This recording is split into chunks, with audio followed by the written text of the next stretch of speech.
اور اس کے اوپر جج منظر علی گل جو ہیں، اور اس سے پہلے کون کون سے جج تھے، اور انہوں نے فیصلے نہیں کیے، اور پھر ان ججز کو نوازا کیسے گیا؟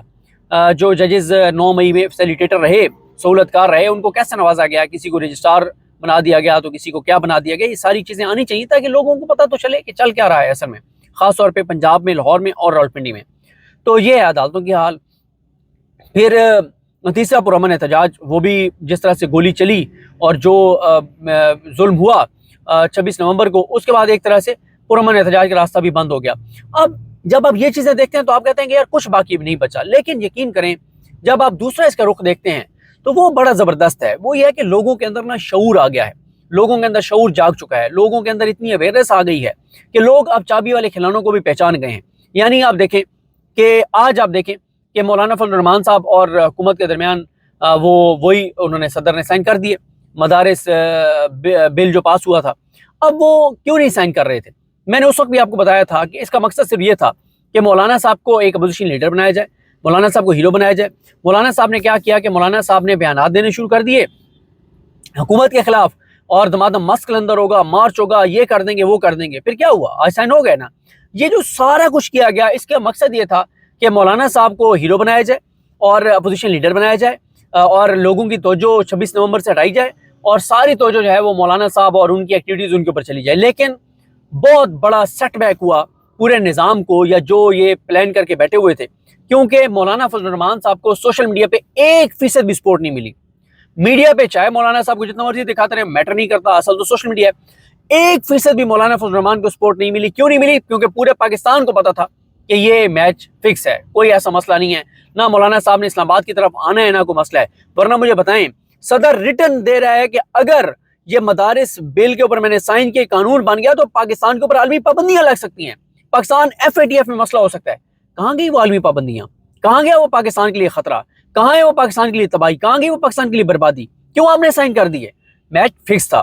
تو پہلے تو مولانا فضل الرحمان صاحب ان کو سوشل میڈیا پہ کوئی سپورٹ نہیں ملی۔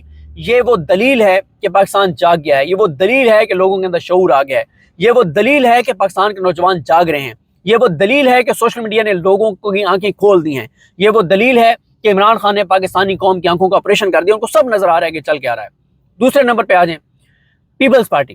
پچھلے 1 ماہ سے پیپلز پارٹی نے پارلیمنٹ کے اندر بیانات، بلاول کے گھٹیا بیانات، وہ جی یہ کر دوں گا، وہ کر دوں گا، حکومت چھوڑ دوں گا، فلانا ڈھینگنا۔ لوگوں نے 1% بھی سوشل میڈیا پہ اس کو ڈسکس نہیں کیا، 1% بھی ڈسکس نہیں کیا، سیریس نہیں لیا۔ کیوں نہیں لیا؟ لوگوں کو پتہ ہے چابی والے کھلونے، اس کی حیثیت اور اوقات کیا ہے۔ جو حکومت کا حصہ ہے، جس کا باپ صدر بنا بیٹھا ہے، جن کے گورنرز اور اپنا چیئرمین سینٹ اور ہر جگہ کرپشن لوٹ مار کے حصے اور نوکریاں، ملازمتیں، فنڈ، ہر چیز ان کو مل رہی ہے۔ پیپلز پارٹی کی نون لیگز کو جہاں بلیک میل بھی کرتے ہیں، وہاں کرپشن کے اوپر کہ یہ اتنی ہمارے یہ ہمیں دے دیں، یہ دے دیں، اس کے اوپر ان کے آپس میں اختلافات ہوتے ہیں۔ باقی تو کوئی مسئلہ نہیں ہے، باقی تو کوئی ایسا ماجرا نہیں ہے، کوئی معاملہ نہیں ہے۔ تو یہ دوسری پاکستانیوں کے شعور کی مثال ہے کہ پیپلز پارٹی کا بلاول بھٹو یہ انٹرنیٹ کے اوپر، فائر وال کے اوپر، ان چیزوں کے اوپر جتنے بیانات دے رہا ہے، 1% بھی اس کو پذیرائی نہیں ملی، 1% بھی سپورٹ سوشل میڈیا کے اوپر نہیں ملی۔ اور اس وقت میٹر سوشل میڈیا کرتا ہے کیونکہ عوام پاکستان سوشل میڈیا کے اوپر ہیں۔ تو یہ دوسری دلیل ہے پاکستانیوں کے شعور کی، بیداری شعور کی۔ اور تیسری مثال جماعت اسلامی۔ جماعت اسلامی نے جناب یہ کر دیں گے، وہ کر دیں گے، فلانا کر دیں گے، فلانا کر دیں گے، اور جناب وہ کسانوں کے لیے جماعت اسلامی نکل کھڑی ہوئی، تو یہ وہ اور فلانا اور مارچ کر دیں گے وہ۔ 1% بھی پذیرائی نہیں ملی سوشل میڈیا پہ جماعت اسلامی کو۔ کیوں؟ میں نے تو ٹویٹ کیا تھا کہ جماعت اسلامی نے آج بھی غزہ مارچ نکالا ہوا ہے۔ بھائی جو جماعت اپنے ملک کے اندر ظلم، جبر، بربریت، فسطائیت اور یزیدیت کی مذمت نہ کر سکے، اس کا کیا لینا دینا غزہ کے ساتھ؟ غزہ تو آپ پھر سیاست کر رہے ہیں غزہ کے اوپر، آپ کو کوئی تعلق نہیں ہے غزہ کے ساتھ۔ جو اپنے ملک میں ہونے والے ظلم کے اوپر نہیں بول سکتا، وہ بولتا رہے غزہ کے اوپر۔ بھائی غزہ کے اوپر پورے پاکستان کے لوگ غزہ والوں کے ساتھ ہیں، پورا پاکستان۔ بھائی اگر آپ نے کرنا ہے تو پھر آپ سڑکوں پہ کیوں نکل رہے ہیں غزہ کے لیے؟ آپ وہاں پہ کھانا بھیجیں، چیزیں بھیجیں، جو آپ وہاں کر سکتے ہیں وہاں پہ کریں۔ یہاں پہ آپ کیا آپ کو مل رہا ہے؟ آپ سڑکوں پہ یا پاکستان میں نکل کے، اور پاکستان میں نکل کے آپ جس حکومت پہ دباؤ ڈال رہے ہیں، پاکستان کے بچوں کو پتا ہے کہ وہ حکومت کتنی کمپرومائزڈ ہے، کون ان کو لانے والا ہے، کس طرح ان کو لایا گیا ہے۔ یہ اور غزہ کے اوپر بات کرے یہ حکومت، یعنی پاکستان میں جماعت اسلامی کی سڑکوں پہ نکلنے کا یہی مقصد ہے نا کہ حکومت پہ دباؤ بڑھائے کہ تم غزہ کے لیے اپنے کردار ادا کرو۔ اور بھائی یہ کیسے یہ حکومت غزہ کے لیے اپنے کردار ادا کر سکتی ہے؟ کیسے فلسطین کے لیے اپنے کردار ادا کر سکتے ہیں؟ یہ تو بیان نہیں دے سکتے، اور دیتے بھی ہیں تو جیسے اجازت کے ساتھ دیتے ہیں۔ تو بات یہ ہے کہ جماعت اسلامی جب پاکستان کے اندر ظلم جبر بربریت فسطائیت اور اس کے اوپر جماعت اسلامی والوں کو فارم 45 ان کے پاس تھے اسلام آباد ہائی کورٹ میں، جماعت اسلامی نے فارم 45 دینے سے انکار کر دیا پی ٹی آئی والوں کو۔ یہ حالات ہیں۔ حافظ نعیم الرحمان صاحب کی ذاتی طور پہ بڑی رسپیکٹ ہے، بڑی زبردست شخصیت ہیں، انہوں نے اپنی سیٹ چھوڑ دی، انہوں نے کہا جی مجھے نہیں چاہیے یہ بھیک میں ملی ہوئی سیٹ، میں نہیں پی ٹی آئی جیتی ہے، انہوں نے اعلیٰ ظرفی دکھائی، ان کی عزت بڑھی۔ لیکن مسئلہ یہ ہے Jamaat Islami over all compromise جماعت ہے، کوئی ان کا لینا دینا نہیں ہے، اور وہ بھی اس وقت چابی والے کھلونے بنے ہوئے ہیں کہ غزہ کے اوپر شور مچاؤ تاکہ توجہ غزہ کی طرف چلی جائے، فلسطین کے اوپر شور مچاؤ۔ یہ بھی اس لیے کروایا جا رہا ہے جماعت اسلامی سے کہ پاکستانیوں کی توجہ ڈائیورٹ کریں۔ بھائی پاکستانی غزہ کے اوپر بھی بات کریں گے، فلسطین کے اوپر بھی بات کریں گے، اسرائیل کی یزیدیت بربریت فسطائیت کی بھی مذمت کریں گے۔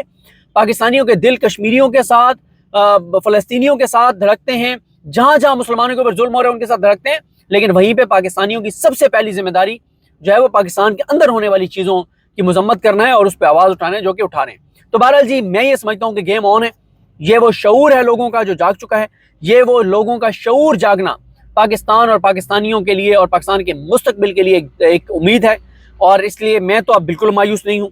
جو میں آج کل ٹریول کر رہا ہوں، جو میں لوگوں سے جا کے ملتا ہوں، جو میں دیکھتا ہوں کہ آپ لاہور جائیں، آپ میاں والی جائیں، آپ لیا جائیں، آپ بکھر جائیں، آپ جہانیہ جائیں، آپ بہاولپور جائیں، آپ ملتان جائیں، فیصل آباد جائیں، میں ان تمام جگہوں پہ گیا ہوں پچھلے کچھ ہفتوں میں۔ میں جہاں جہاں گیا ہوں، جس شہر میں گیا ہوں، جس گاؤں اور دیہات میں گیا ہوں، لوگوں سے ملا ہوں، تو لوگ بات چاہے پاکستان کے کسی حصے میں بیٹھ کے کریں، لیکن ان کی آواز میں درد ہوتا ہے، کرب ہوتا ہے، تکلیف ہوتی ہے 26 نومبر کے شہداء کے حوالے سے، 26 نومبر کے ظلم کے حوالے سے۔ تو یہ وہ بیداری شعور ہے جو ایک امید ہے پاکستان کے لیے، پاکستانیوں کے لیے۔ اس لیے میں تو اب بالکل مایوس نہیں ہوں۔ پہلے مجھے بہت مایوسی ہوتی تھی کہ یحییٰ افریدی صاحب جو کچھ کر رہے ہیں، جو کچھ عالیہ نیلم صاحبہ کر رہی ہیں، جو عامر فاروق صاحب کر رہے ہیں، جس طرح سے عدالتوں کو غیر مؤثر کر دیا گیا ہے، جیسے معین الدین خان صاحب کو آئینی بینچ کا سربراہ بنا دیا گیا ہے، جیسے ان کے ساتھ جمال خان مدوخیل صاحب، محمد علی مدد صاحب آن بورڈ ہیں، اور جیسے امین الدین خان صاحب کے بعد 3-4 ججز آئینی بینچ کے سربراہ لگنے کے چکر میں جو کچھ کر رہے ہیں، تو پہلے مجھے بڑی مایوسی ہوتی تھی۔ اب میں بالکل مایوس نہیں ہوں۔ اب مجھے یہ ٹریول کر کے اور لوگوں کا جذبہ دیکھ کے، لوگوں کے اندر شعور دیکھ کے جو امید ہے کہ پاکستان آگے بڑھے گا، اور چیزیں جس طرح سے اس وقت چل رہی ہیں ایسے نہیں چل سکتی۔ انشاءاللہ چیزیں بہتر ہوں گی، پاکستان آگے بڑھے گا، عروج پہ جائے گا، ترقی کرے گا، اور پاکستانی جو اس وقت ڈگنیٹی ڈیمانڈ کر رہے ہیں، خودداری ڈیمانڈ کر رہے ہیں، وہ یہ تحریک جو ہے وہ انشاءاللہ آگے بڑھے گی اور پاکستان آگے بڑھے گا۔ اور یہ جو 3 چابی والے کھلونوں کو پاکستانیوں نے گھاس نہیں ڈالا اور سوشل میڈیا پہ پذیرائی نہیں ملی، یہ وہ امید ہے، یہ وہ دلیل ہے کہ لوگوں کا شعور جاگ چکا ہے، اور انشاءاللہ لوگ جو ہیں وہ حق کے ساتھ کھڑے ہوں گے اور فسطائیت کے خلاف کھڑے ہوں گے۔ مجھے اپنی دعا میں یاد رکھیں۔ الگ نیمان صاحب کا حامی ناصر ہوں۔ اللہ حافظ۔